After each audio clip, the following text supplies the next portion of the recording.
You're listening to episode 51 of the Master Your Mind, Business, and Life podcast. Our first episode of August, and I'm really excited because August marks the 1-year anniversary of the podcast.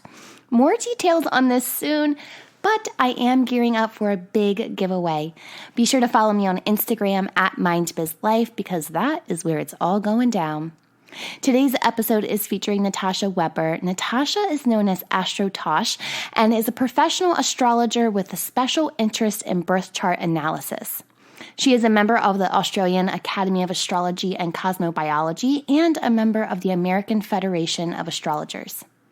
Birth charts are one of my favorite things to nerd out on. I am being serious. I love to learn about them and research them, but really, they're just so much fun. And while we're on the topic of astrology, there is this amazing new app out. I am completely addicted to it. It's called The Pattern. Now, this is an astrology app, and it's not just one of those regular old horoscope apps. The Pattern actually concentrates and is catered around the birth chart. So it's based off of your birth time, the date, and the location. Channing Tatum did a whole tweet series about this on Twitter back in June, and I jumped on the bandwagon in July and now have all of my friends absolutely hooked. It's only available for iPhone users right now, but I really encourage you to download this app and just play around. It also has a social networking feature built in, so you can connect with friends and see how your patterns and behaviors overlap and blend together, and so much more. It's really fun. It really breaks down astrology in an easy-to-learn way that your brain can almost, really easily absorb, and it's not too much. I would love for you to download it, friend me, and, have some fun. Again, it's called The Pattern, and I'll be sure to link that in this week's episode notes. Okay, are you ready to nerd out on all things astrology and meet this week's guest? You know what to do.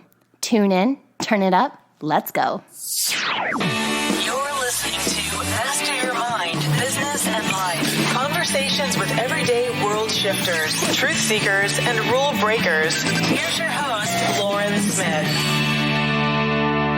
Hey everyone, it's Lauren Smith. Welcome back to another episode. Today's guest is Natasha Weber of Astrotash.com. Natasha is the resident astrologer for myBody+Soul, Australia's #1 health and wellness site. Astrotash writes horoscopes for Mamamia and was thrilled to speak at the Soul Star Festival in Melbourne, Australia recently. Her articles and astrology research have appeared in international publications across the globe. Hi, Natasha. Welcome to the show, and thank you for joining me today. Thank you so much for having me on, Lauren. I'd like to make a really quick note to our audience that Natasha and I have a 14-hour time difference between us. So really just thank you again for staying up late to have this conversation. And we're very brave having this conversation during Mercury retrograde, aren't we? I know. We had a little technology mishap when we first signed on. I was like, well, there's Mercury giving us one last ringer before it goes direct. Exactly, the last day. Oh, man. Well, we are about to dive into this world of astrology. I love astrology. I use it as a tool in my life on a weekly basis. But before we really get started, will you share a little bit with our audience, a little bit about yourself? What led you to choosing astrology as your profession? Yes.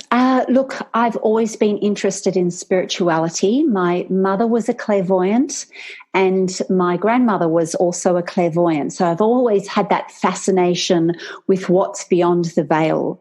Mm-hmm. And I knew in my heart of hearts that there was something more to this life and that we were part of a bigger picture or part of some sort of synchronicity, I suppose. But my personal journey began in theatre.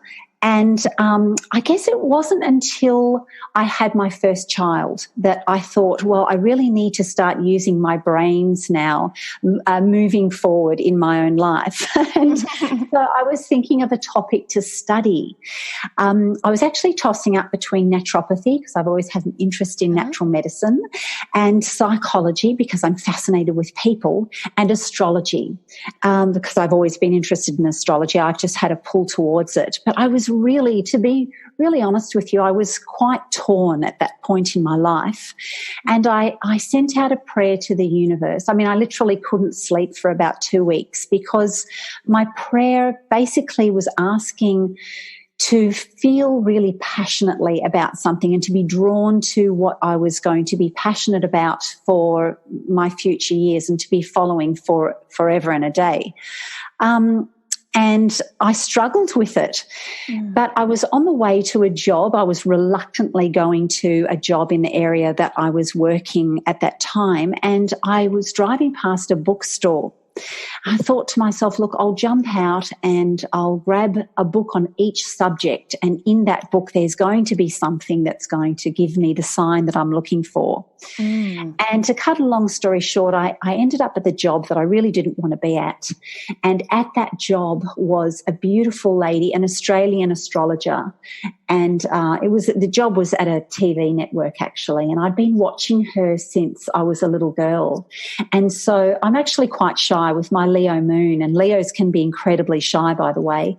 So I struggled with that in childhood. But I plucked up the courage to go and find her at the network and speak with her, because I sort of saw this as a big sign from the universe, right? And she was very generous with her time, and she eventually put me on to the person who became my teacher, because with my Taurus Mercury, I do like to do things thoroughly and properly, and that gives me a little practical streak. So, and I'll round this up, but I did end up studying then for 3 years with a wonderful teacher, with Pam Rowe at the Australian Academy of Astrology and Cosmobiology, and just fell in love with astrology then. And I think what really kind of got me solidly with astrology was that it's the perfect combination of math and mystic. So it's that grounded science, I believe it's a science, coupled with the spiritual intuition and that esoteric nature. So that then had me forever. And that was the beginning of my journey, really, with astrology, with the studies. After 3 years of studying, the second year, I might say, being a four-hour math exam filled with formulas and all sorts of scientific, yes. So that was was interesting. We did lose half of our class because I think they just came in expecting to talk about the 12 signs, and it really is so much more complex than that. And yes, that was it for me. I fell in love with it, and then joined their senior research group after my 3 years of study. And here we are 18 years later. Wow, 18 years. Oh, you're crushing it. Oh, my goodness. Yeah. I love that you said that is a lot more than just knowing the 12 signs, because I didn't know that. I honestly just thought my very first perception of astrology was, oh, I'm a Capricorn. Like that's all I knew. But it was funny because I never always really felt like a Capricorn. That's my sun sign. And I've known a lot of people who don't know, they don't really always resonate with that part of them either. So before we really dive more into that, what is a birth chart and how is that used in astrology? Yes. Well, I'm so glad that you brought up about the sun signs. I guess I'm very passionate about bringing that awareness to people, that they are so much more than their sun sign. And look, I love the sun sign astrology. I write horoscopes. I write for an Australian site called Body+Soul, and also for Mamamia. So, I do love my horoscopes, and people connect with their sun signs because everybody knows their birth date. But if you do look into astrology more deeply and you do understand a little bit about your birth chart, then you do realize that there's so many more components to astrology, to the birth chart, and certainly to a human being than just the sun sign. So in getting back to your question, a birth chart is really what it is it's a 360-degree wheel. So it's a circle, which is like a map of the heavens at your exact moment of birth. And it is according to your time of birth, your date, year, and your location, that is the city and the country of your birth. So assuming that you are smack bang in the middle of that circle at the time of your birth, looking up at the heavens at that moment, then your birth chart is going to be an illustration, if you like, of all of the celestial bodies at that moment of birth and the signs that they are in. So you've got, obviously, in the heavens at your time of birth, you're going to have the sun, you're going to have the moon, Mercury, Venus, Mars, and so on. And with astrology, of course, we look at the planets in the zodiac signs. So your birth chart is depicting your moment of birth according to the heavens and the celestial bodies and their placement in the zodiac signs. What if someone doesn't know their birth time? How can they be sure to get the accurate information? Yes, and this is a little bit of an issue with astrology, and us astrologers would love hospitals to record people's birth time. That would make our life a lot easier, because the truth of the matter is the birth time is very important. With the birth time, we can determine the faster moving points of the chart, such as your ascendant or your rising sign. So in order to know that, you do need to know your birth time. The moon moves quite quickly. The moon will change an entire zodiac sign in about 2.5 days. So if I look at a chart and a person doesn't know their time, and the moon is in the center, in the middle of that sign, then I can have a pretty good idea that that is their moon sign, because I know that the moon will be in that same sign for at least the 24 hours of that date of birth. Right. The time will also determine something called our midheaven, which is our 10th house cusp.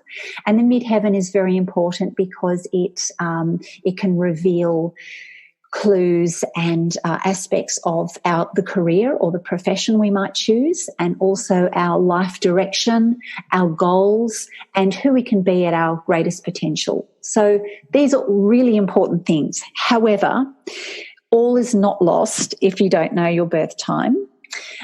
We can tell a lot about a person and give really good advice without knowing the birth time, because there are many other further aspects to the chart, such as, of course, your sun sign, which is your basic character. It can give clues about your vitality, your energy levels, your personality. So, this is obviously a very important part of who we are, is the sun sign, and the sun is the center of our solar system. So this is where sun sign astrology comes into play. But then we have our Venus sign, which tells us about our love and our relationships. We have Mars, which is, and I'm just being very broad and quick and general here when I'm running through the planets, but Mars gives us an idea about our sexuality. It can talk of the males in our lives, our energy also, our motivation, and our get up and go. So all the different planets can reveal different aspects to ourselves. Yeah, I didn't even I didn't realize this, but if you're seeing a birth chart for the first time, to me, it was kind of like my first time really understanding that we encompass all of the zodiac signs within us. Yes. We take characteristics from every single one and they embody us in some shape or form. Yes. And, what's interesting is I do daily blogs on my Instagram channel. And I often will say that, for example, an astrological happening is going to be in a certain sign. For example, I'll say Venus is moving into the sign of Leo today and will be in that sign for the next 3 weeks. And then I'll ask, what do you have in your birth chart in Leo? Where is Leo for you? And this is where you might experience the themes that Venus represents, such as love, relationships, money, luxury, and it will hit a certain area of your life. So, for example, if Venus is ruling your second house cusp, then the themes around Venus is going to be affecting second house themes, which would be money in a very generalized term. Yeah. So, and people will say to me, well, I don't know what I have in Leo. But then we refer back to the birth chart and we look where Leo is. And you're right, the birth chart does encompass all of the zodiac because it moves right around the entire zodiac with that 360-degree wheel. And this is where astrology, and I don't want to harp on too much because I think I'll lose your listeners, but we are looking at, highly mathematical components in the chart where everything is measured in degrees and seconds. So, so it's 360-degree wheels, and that encompasses the entire zodiac there. Yeah, you're right. I feel like we could get lost in the sauce talking about that, but we probably I'm not even going to go there. Just we would probably lose a couple people who are. This is so new to them. They're like, degrees? What? Who? Yes, exactly. But it's fair to say that you do have all of the zodiac encompassed in your birth chart, which means within yourself in varying degrees. Yeah. Well, let's go back and talk a little bit more about the three, I would say, we can say three main signs that people typically learn about them, which would be sun, moon, and ascending or rising. When I learned mine, I'm Capricorn sun, Virgo moon, and Libra rising. And when I learned that, I felt like I gained a better understanding of myself. So can you break down the difference? You've already kind of stated what a sun sign is, but how the moon affect us and what our ascending or rising sign means and why these are good to know. Yes, exactly. So the birth chart and all of the planets within the birth chart or within our birth chart just reveals different aspects or layers of who we are. A human being is so very complex. So we often do also have conflicting energies in our birth chart or within ourselves. Someone might say, well, I've got a Capricorn sun, which is Capricorns are incredibly pragmatic. They're practical. They're earthy. They're grounded. They're serious. And yet, if you have, for example, what did you say? You have a Libra moon, Libra rising. Libra rising. So the Libra rising is it loves aesthetic beauty. If there are not compromising, but conflicting energies. So whereas one might be serious and the other might be more the social butterfly and a little bit more flighty, then someone might look at that and say, well, that doesn't make sense. One would negate the other. But the truth is that rather than negating, it's providing balance. So I think when you're saying you understood yourself better, perhaps you don't see yourself necessarily as all serious and completely practical.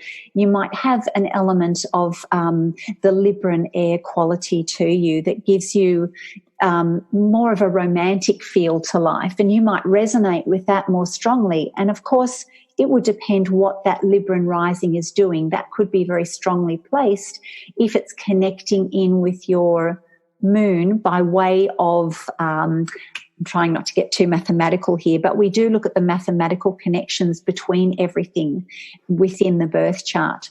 So if your Libran rising is strongly placed, then you might just resonate more with that, and you might feel that the Capricorn sun isn't as strong for you. Is it best to read when you're looking at your horoscope? Is it good to read for both your sun and your rising sign?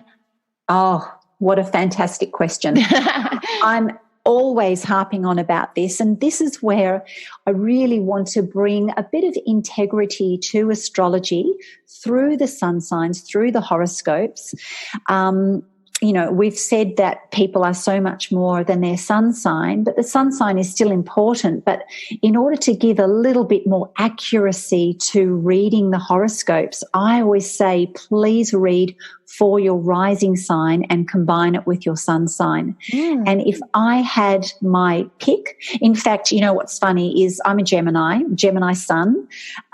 So I would always read for Gemini in the horoscope columns.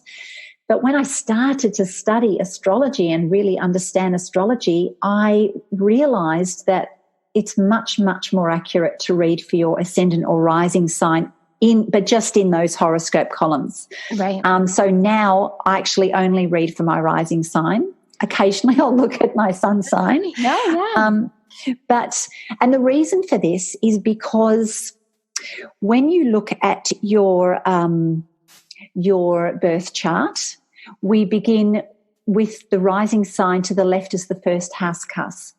So that just lines up much more accurately with the way that an astrologer will go about interpreting the sun sign column. Because when we're interpreting the sun signs, all of the planets are doing the same thing for everybody. Right. So, for example, today the sun is in Leo, and Venus is in Leo. And, for example, all of the planets are going to be in those signs for every zodiac sign out there. But the way that we interpret the different manifestations of that depends on how it lines up for each sign. And just suffice to say that it will line up more accurately if you're reading for your ascendant or your rising sign in the horoscope column. So there's a big tip for you. Yeah, it's funny that you said that you love that question, because I totally got that tip from you. Oh, good. Excellent. But I started good work then. Yes, exactly. I started reading more for my rising sign, and I felt like I just had so many aha moments. Like it felt more on par for whatever I was going through or thinking about, whatever in life at that time, than my sun sign did. And that has made me wonder, is that why some people may be very skeptical of horoscopes, because they read their sun sign and it doesn't resonate with them? And it makes me wonder, if they read their rising sign, would that be different? Always going on about that, because it'll definitely be much more accurate for your birth chart, your individual birth chart. Right. So yes, please do read for your rising sign. You've kind of touched on this a few times, but what does it mean to be on the cusp? Right. To be on the cusp is actually quite rare. 1 in 60 people are on the cusp. And to be truly on the cusp, I have to go back to talking a little bit about the degrees and the minutes that a zodiac sign moves through. So basically each sign, there's 30 degrees to each sign, and the sun will move through those degrees, those 30 degrees, until it gets to the next sign, and so on. So to be on the cusp, you really have to be born at that 0 degrees in between two signs. And that will occur for about 12 hours. The sun will transition from one sign to the next, and that happens once a month. So there are a fairly small minority of people that are born in that window. Some people do believe that they will carry the different characteristics of both signs, and I think that's highly possible. I think this area really needs a lot more research. But I don't think as many people are on the cusp as they think they are, because the other thing to note is that the sun, it's not an exact movement that the sun will make with certainty every year on the same day. So, for example, the sun can move from Gemini into Cancer on the 20th of June one year, and then the following year the sun will decide that it's going to move from Gemini into Cancer on the 21st. So it can vary from year to year by a day or two. And so it really depends on the exact year, like that moment of birth is so unique to you. You know, I'm always going on that it's as unique to you as your fingerprint, your birth chart. Right. So if you feel, for the listeners out there, if you do feel like you're born on the cusp, and the reason why people are confused as well is because a lot of astrology columns, sun sign columns, will state different dates for each sign. Right. So one astrologer will say that Gemini ends on the 20th of June, and another astrologer will say that this Gemini season will end on the 21st of June. And the fact is they're both correct, but it will depend on it for you. It will depend on the year. So you do need to then, if you're born on the cusp, please do get your birth chart calculated, and you don't need to know your time of birth, because the sun is not necessarily determined by the time of birth, it's the day. Right. So I offer a free birth chart service on my website, astrotash.com. So if you go on there, you go to services and you click on the free birth chart, you just type in your birth data and you'll see the degree that your sun was in at the time of birth, and you'll see what sign the sun is going to be in for you. It's so cool. Birth charts are just so cool. And I really encourage someone to just go and look at the free one. And if you then need more clarification, then you purchase one of Natasha's services, because then she can break it down for you. But while we're already talking about your services, why would someone have an astrology consultation? What do they get out of one of those? Yes. Well, look, someone might have tried more conventional methods without much luck, and they're looking for something deeper. They may have gone and had some type of seen a psychologist to help them with certain issues throughout their life.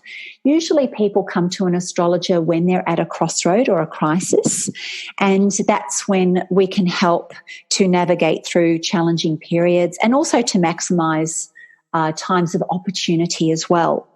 Someone might be looking to set a date for a wedding or for surgery, or often people are looking to relocate, and astrology can actually help with relocation, because we can look at your astro map and see where you might be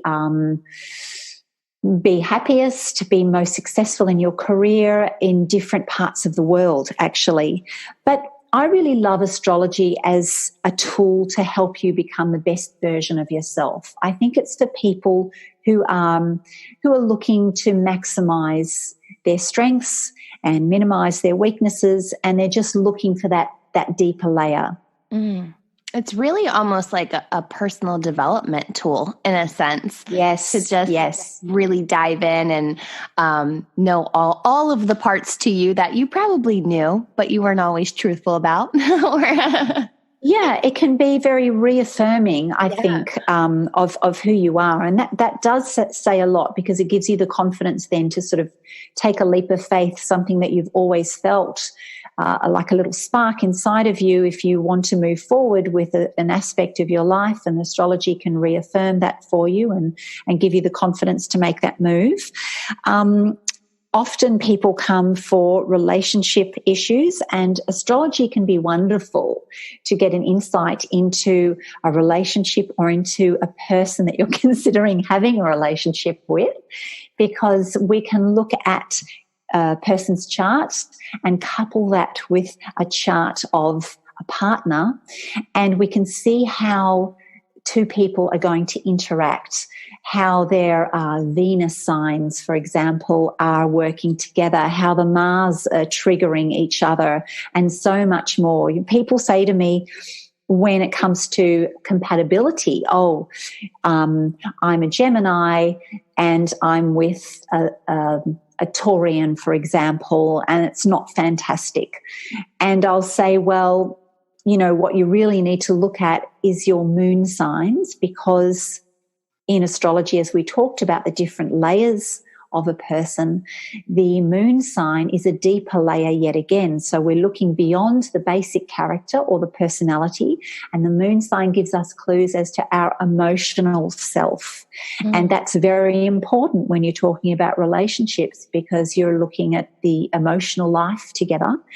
And of course, Venus is love, and that's going to give you big clues as to whether you're going to be compatible with someone if your Venus signs are talking to each other or screaming.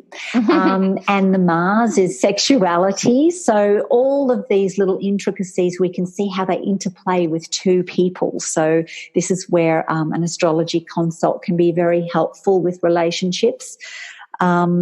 You know, and there's always a challenge as well. I don't think that we come into each other's lives in relationships if there's nothing to learn. So it can be helpful to get some clarification about, how we can learn best from each other. Yeah, I think sometimes, let's say, even if a relationship fails, you've always taken something, even if it's a small or big, away from that relationship. So I love that you touch on that, because definitely it's always a learning moment. I know that there's probably some listeners. Yeah. Oh man, I can only imagine the charts and things that you've seen over your years and how it's affected people. But I know there's probably some listeners who are probably really on board with us and they're nerding out and they want to learn more about this. And then we might have some listeners, and don't worry, I'm not judging you if you're one of these, who are complete skeptics, which I get it, right? I understand it's okay to be skeptic, but how do you respond to the skeptics?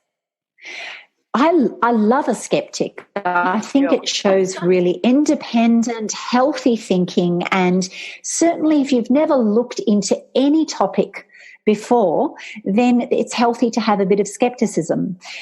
So welcome, skeptics. I'd love to have a conversation with you. And I'd start by saying that astrology really has been around for eons of time. And some of our greatest philosophers and scientists and greatest minds of our time were actually astrologers. We're talking Plato, Socrates, Einstein, Newton. So, us astrologers were in pretty good company. Yeah. And astrology has developed. It's developed and changed over time. I think that it was really regarded as a science back in ancient times. And it was, in fact, taught in universities. With the advent of Christianity, astrology lost popularity, and then it made a resurgence back in the 70s, kind of with the hippie movement.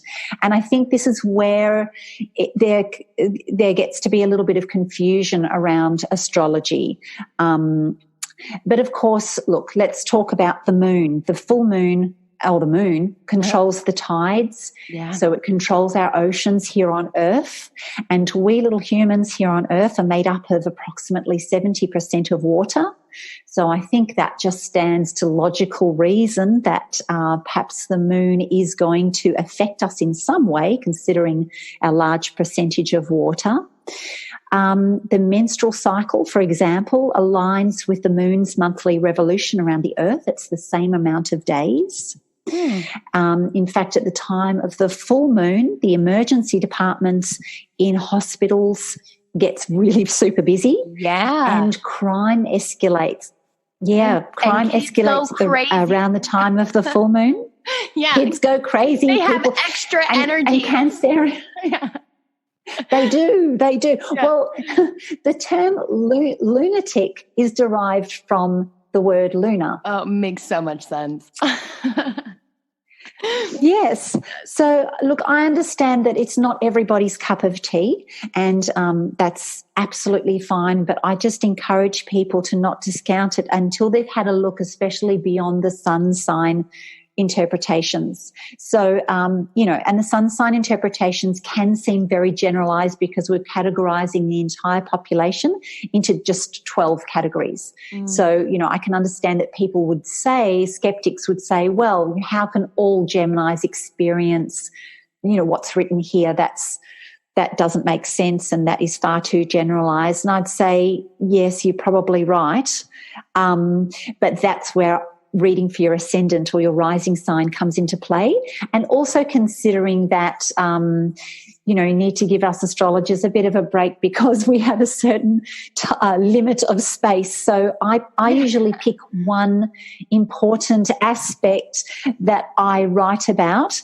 If I were to write about everything that was happening for every sign, I would just run out of time. So that's when my intuition comes into play, and I choose one thing astrologically that I feel might be happening for each sign, and that's what I choose to write about. But it might not align with everybody every time. That makes sense. And that's also where your birth chart can come into play, because then you're getting that catered one-on-one, in-depth insight into your life. And I love that you touched on all of these brilliant minds of the past who studied astrology, who are astrologists. And not only that, but I think some people would be really surprised to know that people such as JP Morgan, and I mean, this guy's not a big fan, but even Hitler, like they were some people who used astrology to JP Morgan to build his business. Hitler has been said to use astrology, which he used it in a very dark and way that is no one I think agrees with, but of course to unravel his plan. So there are billionaires and celebrities who use astrology. I've heard, and I don't know if this is true, but I have heard that Kylie Jenner uses astrology, and that's how she landed on doing the Kylie lip kits, because her astrologer told her to focus on lips, and that came from her birth chart. So I just think it's really cool that. Oh, I love that. Yeah. I mean, I don't know if it's 100% true, but I think it's cool regardless. I'm wondering, I'm struggling to sort of see where she'd gotten lips from. I can certainly imagine where she would have gotten a beauty like the Venusian career. Yeah. But yeah, exactly. But Nancy Reagan was also, apparently she had a personal astrologer. She was very much a proponent of astrology, and also Princess Diana had a personal astrologer as well. I didn't know about Hitler, but JP Morgan, I think, now I can't remember his quote exactly, but it was something along the lines of millionaires use something or other, but a billionaire uses astrology. Yes. So he obviously made some money through astrology, and there are specialized financial astrologers. I'm not one of them, but I do have a friend, a colleague who he trades in the share market using astrology and does very well. So there are different areas of astrology that one can focus on. I like the psychological astrology myself, and I do adore the birth chart. I love knowing what makes a person tick and seeing the cycles in their life and how that corresponds with the planetary cycles. But yes, all sorts of different types of astrology. Yeah, I love beard off. I think it was topic, the day I think that the day that Mercury went retrograde in this past cycle, a JP Morgan cargo ship got busted, and it was had a whole bunch of drugs on it. And when I read the article, I just kind of giggled to myself, because I was like, well, whoever's running JP Morgan now isn't using astrology. Like, it was just like, oh, I guess they didn't charts before doing that move, but I was like, oh, Mercury goes retrograde, they get busted for that. And I just thought that it was funny, given that, JP Morgan himself followed astrology. And I was like, oh, clearly whoever's doing it now isn't.